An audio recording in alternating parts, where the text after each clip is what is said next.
ሰላም ጤና ይስጥልኝ እንደምን አላችሁ አጫጭር መረጃዎችን ይዤ መጥቻለሁ። ቻናሉን ሰብስክራይብ እያደረጋችሁ ቤተሰብ ሁኑ። ሁልጊዜ የምለቃቸው አጫጭር መረጃዎች ቶሎ እንዲደርሷችሁ ደግሞ የደወል ምልክቷንም መጫናችሁን እንዳትዘነጉ። በቀጥታ ወደ ዛሬው መረጃ ነው የምሄድላችሁ። አብራችሁኝ ቆይታ አድርጉ።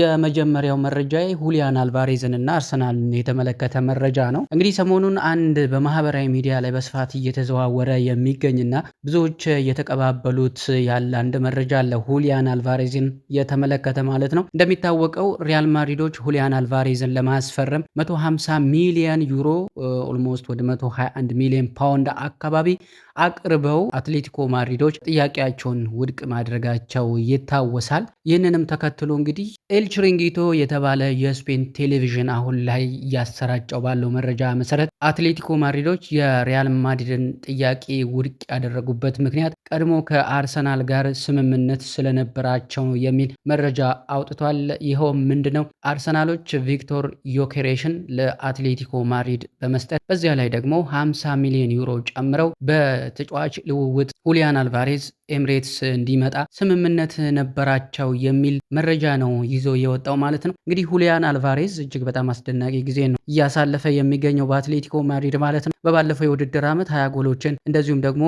9 ለጎል የሚሆኑ ኳሶችን አመቻችቶ ማቀበል ችሏል። ኮንትራቱ እስከ 2030 ይቆያል ማለት ነው በአትሌቲኮ ማድሪድ። ለማንኛውም የሁሊያን አልቫሬዝ የዝውውር ጉዳይ አሁንም አወዛጋቢነቱና አነጋጋሪነቱ ቀጥሏል ማለት ነው። ሌላው እንግዲህ መድፈኞቹ እየተከታተሉት ያለ አንድ ተጫዋች አለ። በተለይ መድፈኞቹ የማጥቃት እንቅስቃሴያቸውን የበለጠ ለማጠናከር የአጥቂ ስፍራ ተጫዋቾችን ለማስፈረም ፍላጎት እንዳላቸው በተደጋጋሚ ይዘገባል። ይኸውም እንግዲህ መድፈኞቹ ኢጎር ቲያጎ የተሰኘውን የብሬንትፎርድ ተጫዋች እየተከታተሉት እንደሆነ ተዘግቧል። ኢጎር ቲያጎ ብራዚላዊ የአጥቂ ስፍራ ተጫዋች ነው። በአሁኑ ሰዓት በብራዚል ብሔራዊ ቡድን ውስጥ እየተጫወተ ነው የሚገኘው። በብሬንትፎርድ እጅግ አስደናቂ ጊዜ ነው ያሳለፈው። በባለፈው የውድድር ዓመት 22 ጎሎችን ማስቆጠር ችሏል። ነገር ግን ይህን ተጫዋች ብሬንትፎርዶች መሸጥ እንደማይፈልጉ እየተነገረ ነው የሚገኘው። ነገር ግን ተጫዋቹ ለሽያጭ የሚቀርብ ከሆነ ወደ 70 ሚሊዮን ፓውንድ አካባቢ ሊጠየቅበት እንደሚችልም ነው እንግዲህ እየተዘገበ የሚገኘው። መድፈኞቹ ይህን ተጫዋች እየተከታተሉት እንደሆነ ነው መረጃዎች የሚያሳዩት።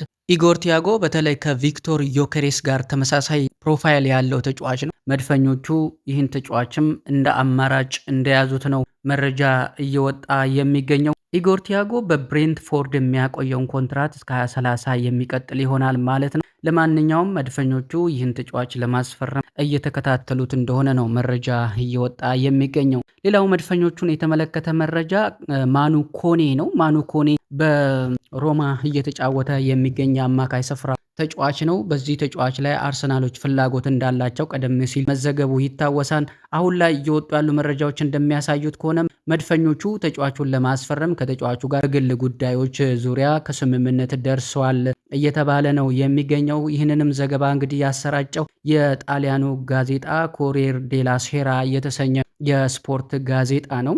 ነገር ግን አርሰናሎች ከሮማ ጋር የሚያደርጉት ንግግር እንደተጠበቀ ነው ብሏል ማለት ነው። ሮማዎች ለተጫዋቹ 40 ሚሊዮን ፓውንድ የዝውውር ሂሳብ እንደሚፈልጉም ነው እየተነገረ የሚገኘው። ከዚሁ ጋር በተገናኘ ፋብሪዚዮ ሮማኖ እንደዘገበው ከሆነ ደግሞ መድፈኞቹ ከኮኔ ይልቅ ፍላጎታቸው በአዩብ ቡዋዲ ላይ እንደሆነ ነው እየተናገረ የሚገኘው ማለት ነው። ሌላው እንግዲህ መድፈኞቹ ቀኝ መስመር ተከላካይ የማስፈረም ፍላጎት እንዳላቸው ይታወቃል። ስማቸው ከተለያዩ ተጫዋቾች ጋር ሲነሳ እንደነበረ ይታወሳል። በተለይ ከነ ቲኖ ሊቭራሜንቶ ጋር በስፋት የመድፈኞቹ ስም ሲነሳ መቆየቱ ይታወቃል።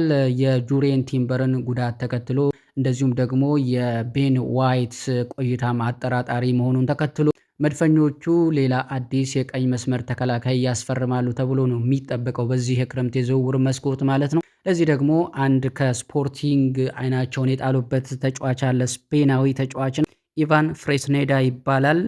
ኮንትራቱ እስከ 2028 ይቀጥላል። ተጫዋቹ 69 ሚሊዮን ዩሮ የውል ማፍረሻም እንዳለ እየተነገረ ነው የሚገኘው። ዘንድሮም እንግዲህ ኢቫን ፍሬስኔዳን ለማስፈረም መድፈኞቹ ፍላጎት አሳይተዋል። ሌላው እንግዲህ መድፈኞቹ ፊት መስመራቸውን የማጠናከር ስራ ዘንድሮ ይሰራሉ ተብሎ ይጠበቃል። ከዚህም ጋር ተያይዞ የግራ ክንፍ ተጫዋች ለማስፈረም ከፍተኛ ፍላጎት እንዳላቸው ይታወቃል። ከዚህም ጋር ተያይዞ ከተለያዩ ተጫዋቾች ጋር ስማቸው እየተነሳ ይገኛል። አንድ አዲስ ተጫዋች ደግሞ ሰሞኑን ከመድፈኞቹ ጋር ስሙ በስፋት እየተያያዘ ነው የሚገኘው።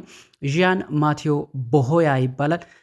የግራ መስመር ተጫዋች ነው። 21 ዓመቱ ላይ ነው የሚገኘው። ይህ ተጫዋች እንግዲህ በኢንትራክ ፍራንክፈርት እየተጫወተ ይገኛል በአሁኑ ሰዓት። ስካይ ስፖርት እንደዘገበው መድፈኞቹ ይህን ተጫዋች ለማስፈረም በቅርበት እየተከታተሉት እንደሆነ በስፋት አትቷል ማለት ነው። በተለይ አንድሪያ ቤርታ ተጫዋቹን ወደ ኤምሬትስ ለማምጣት ከፍተኛ ፍላጎት ከማሳየታቸውም ባሻገር በቅርበትም እየተከታተሉት እንደሆነ ነው እየተዘገበ የሚገኘው። በአሁኑ ሰዓት በፈረንሳይ 21 ዓመት በታች ብሔራዊ ቡድኑ ከፍተኛ አስተዋጽኦ እያደረገ የሚገኝ ወጣት የግራ ክንፍ ተጫዋች ነው። ይህ ተጫዋች በጣም በፍጥነቱ ይታወቃል። ፈጣን የአጥቂ ስፍራ ተጫዋች ነው ተብሎ ነው የሚታሰበው።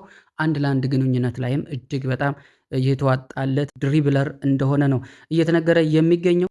ይህ ተጫዋች እንግዲህ በኢንትራክ ፍራንክፈርት ዋናው ቡድን ውስጥ 4 ጎሎችን ማስቆጠር ችሏል። እንደዚሁም ደግሞ 4 ለጎል የሚሆኑ ኳሶችን አመቻችቶ ማቀበል የቻለበትን ጊዜ ነው ያሳለፈው ባለፈው የውድድር ዓመት ማለት ነው። ኢንትራክት ፍራንክፈርቶች ለዚህ ተጫዋች 25 ሚሊዮን ፓውንድ እንደሚፈልጉም ተነግሯል። ተጫዋቹ ኮንትራቱ እስከ ሰኔ 30 2028 እንደሚዘልቅም እየተነገረ ነው የሚገኘው። መድፈኞቹ እየተመለከቱት ካሉ የአጥቂ ስፍራ ተጫዋቾች መካከል አንዱ ዣን ማቴዎ ቦሆያ እንደሆነ ነው በዚህ ሰዓት እየተዘገበ የሚገኘው።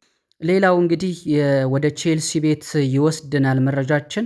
ቼልሲዎች ባለፈው እንግዲህ ማርክ ኩኩሪያን ለሪያል ማድሪድ አሳልፈው ሰጥተዋል። ሪያል ማድሪድ ማርክ ኩኩሪያን ማስፈረሙ ተረጋግጧል ማለት ነው። እጅግ ፈጣን ነበረ የማርክ ኩኩሪያ ዝውውር። ማድሪዶች አሁንም አንድ ተጫዋች ከቼልሲ ለማስፈረም ፍላጎት አላቸው። በቀጣይ እንግዲህ ከቼልሲ ጋር የሚደረገውን ንግግር ለመጀመር እቅድ መያዛቸውን ነው ፋብሪዚዮ ሮማኖ እየዘገበው ማለት ነው። ማድሪዶች የአማካይ ስፍራ ተጫዋቾችን ይፈልጋሉ። አማካይ ስፍራቸው ላይ የበለጠ ተጠናክረው በቀጣዩ የውድድር ዓመት የተሻለ ቡድን ይዘው ለመምጣት ፍላጎት እንዳላቸው እየተነገረ ነው የሚገኘው። ይህንንም ተከትሎ እንግዲህ ሪያል ማድሪዶች የቼልሲውን የአማካይ ስፍራ ተጫዋች ኤንዞ ፈርናንዴስን ለማስፈረም ከፍተኛ ፍላጎት አላቸው። ኤንዞ ፈርናንዴስ ለሪያል ማድሪድ ዋነኛ ኢላማቸው ነው፣ የአማካይ ስፍራቸውን ለማጠናከር ማለት ነው። ነገር ግን ከቼልሲ ጋር እስካሁን ምንም የተደረገ ንግግር የለም። እንዳልኳቸው ንግግር ለመጀመር እቅድ ይዘዋል። ኤንዞ ፈርናንዴስ ግን በበኩሉ ወደ ሪያል ማድሪድ ለመዛወር ከፍተኛ ፍላጎት እንዳለው እየተዘገበ ነው የሚገኘው። ምናልባት ኤንዞ ፈርናንዴስ ቼልሲን የሚለቅ ከሆነ ቼልሲዎች 120 ሚሊዮን ፓውንድ የዝውውር ሂሳብ ለጥፈውበታል። ምናልባት ማድሪዶች እንግዲህ ይህንን ያክል ገንዘብ ከፍለው ያስፈርሙታል ወይስ አያስፈርሙትም? እሱን በቀጣይ የምንመለከት ነው የሚሆነው። ለማንኛውም ግን ኤንዞ ፈርናንዴስ በሪያል ማድሪድ ዋነኛ የመሃል ሜዳ ወይም የአማካይ ስፍራ ተጫዋች ኢላማ እንደሆነ እየተነገረ ነው የሚገኘው።